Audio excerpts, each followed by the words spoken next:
I'm Gab, he's Jules, blue skies over West London. Jules, it is the last Gab and Jules show of the 22-23 season. What a season. We'll be going on hiatus, but before that, we've got a packed show for you because there is a ton going on. Yeah. Transfer-wise, manager-wise. Finally, the Carlo Ancelotti saga is over. Declan Rice, official. Yes. So much to talk about, but we're going to start, and I think this will have some shelf life over the summer. The FC 100. Now, you know my views on awards, on rankings. You know a ranking man. Especially when there's a vote. You know, I don't believe in democracy when it comes to it. I believe in oligarchy of one deciding. And yours? But this one's a bit different. One's a bit different. So the FC 100 is out. The way we do this at ESPN, for those who don't know, is we basically divide footballers up into 9 different positions. That's right. And we try to be as comprehensive as we can. We ask our ESPN family members from Latin America, from Australia, from Africa, from Asia, North America, Europe. Yeah. Everybody gets a vote. Yeah. And then we develop this ranking. There's a vote for managers as well. Yeah. There's 10 per position plus 10 managers, hence the FC 100. I want to stress the criteria before people flip out. Feel free to flip out and disagree, but you have to know what the criteria are. Because unlike the rules. Yes, the rules. Unlike the Ballon d'Or, unlike the FIFA The Best Awards, which have fuzzy criteria which nobody follows, we actually have criteria. Not everybody follows them, I suspect, but we have criteria. The idea is simply, who is the best? Who's the best? Not who had the best season, not who scored a hat-trick in a World Cup final. Although that counts. That can count if you think that, that helps being the best. If you think that's more relevant than scoring a hat-trick against Clermont Foot. Maybe. But also, it means maybe more than what you did 15 years ago.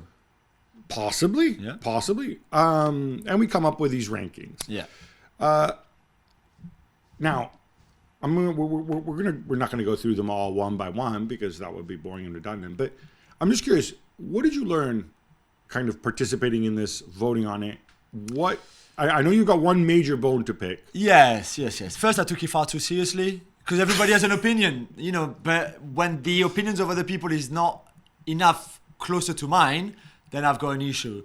The biggest one, I think, is that Rodri, for me, should be the number 1 in the central midfielder category. Instead, Jude Bellingham is first, and Rodri is second just behind. I can understand that, and you make a good case for it. I think I also make a good case for Rodri being the best, just the best. Okay, maybe there's more potential, and certainly a much younger player in Jude Bellingham. But right now, I think Rodri is the best. Sure. Andre Onana is not in the best 10 goalkeepers in the world. Is a bit strange as well. But then I think there will be food for thought for everyone. Some will agree, some won't agree. So what I find really interesting, and obviously there's a ton of Man City players on the list, which you would expect because Man City won the treble. They're really, really good.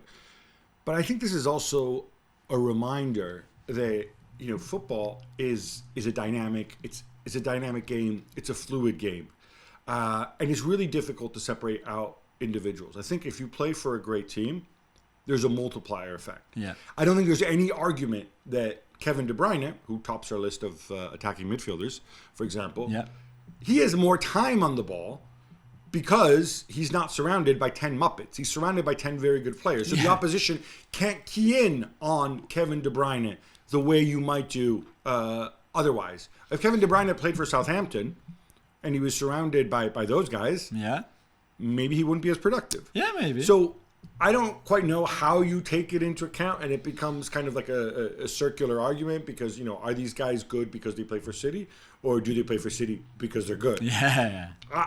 You know my thoughts on this. I would lean towards the fact that, in part, they are good because they play for City. Because I go back to the Manuel Akanji concept. I go back to the Nathan Ake concept, right?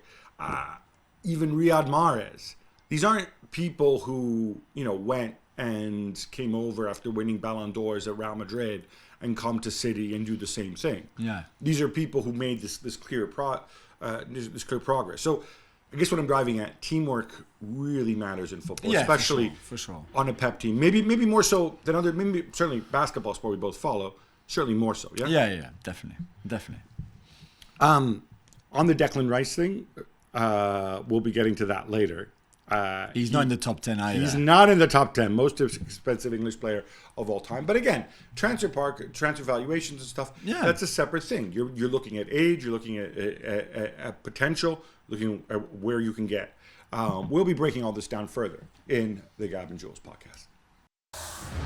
Well, thank you very much for watching ESPN on YouTube. For more sports highlights and analysis, be sure to download the ESPN app. And for live streaming, premium content, and let's not forget as well, ESPN FC 7 days a week, subscribe to ESPN Plus.